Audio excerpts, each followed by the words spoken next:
అవును. ఇప్పుడు కొంతమందికి ఎట్లుంటుందంటే సార్, చాలా వరకు ఇది మీ వరకు తీసుకురాలేరు. ఎందుకంటే ఒక డిపార్ట్‌మెంట్ తోటి సామాన్యుడు మాట్లాడి సమస్యను చెప్పరు. వాళ్ళ ఇన్నర్ ఫీలింగ్స్ ఎలా ఉంటాయంటే, ఎన్నో సమస్యలున్నాయి, ప్రజా సమస్యలు. మా ప్రాణం మా ఇష్టం. పోతే మా ప్రాణమే గదా! అనుకునే వాళ్ళు గూడా కోకొల్లలున్నారు సార్ ఈ సమాజంలో. ఉంటారు. కరెక్ట్ ఉన్నారు. కాదనను. ఆ! బట్ నీ ప్రాణం అనేది నువ్వు ఇంట్లో ఉన్నంత వరకు. హ్మ్. నువ్వు రోడ్డు ఎక్కినావనంటే నీ ప్రాణం ఎదుటివాడి ప్రాణంతోటి కూడా ముడిపడి ఉంటుంది. అవును. అది గమనించాలి. అవును. ఇప్పుడు అతను పడితే అతని ప్రాణం పోకపోయినా సరే, ఇతను గుద్దడం వల్ల ఎదుటివారి ప్రాణం పోయే అవకాశం అయితే ఉంటుంది. అది యెస్.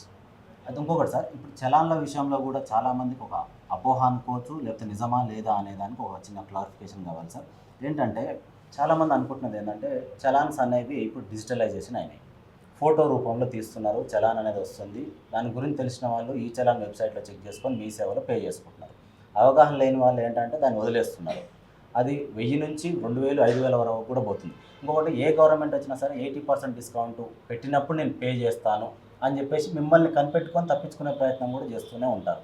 అయితే ఇందులో చాలామందికి ఉన్న అపోహ ఏందంటే, మాకు చలాన్ విధించకుండా ఎక్కడైతే మమ్మల్ని ట్రాఫిక్ వారు ఆపుతారో అక్కడే మాకు హెల్మెట్ అనేది ప్రొవైడ్ చేస్తే ఫైన్ ప్లేస్‌లో 500 తీసుకొని అప్పుడే హెల్మెట్ ఇస్తే బాగుంటది గదా!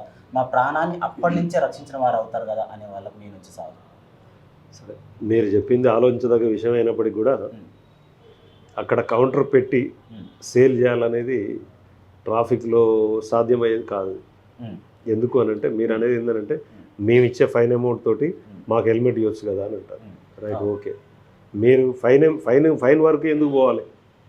మీరు ఓకే. పెనాల్టీ ఎందుకు కట్టాలని నేనంటాను. ఓకే. మీరు ట్రాఫిక్ రూల్స్ పాటిస్తున్నప్పుడు హ్మ్. ఫైన్ కట్టే అవసరం నీకు రాదు కదా! అవును. అప్పుడు ట్రాఫిక్ చలనాల దగ్గర నువ్వు హెల్మెట్ కొనుక్కోవాల్సిన పరిస్థితి రాదు అవును. కదా! అసలు ఆపించుకునే పరిస్థితి కూడా రాదు. రాదు కదా! అవును. నీ ఓన్ టైం అది. హ్మ్. నువ్వు correct rules follow correct signal దగ్గర ఆపినావు. హ్మ్.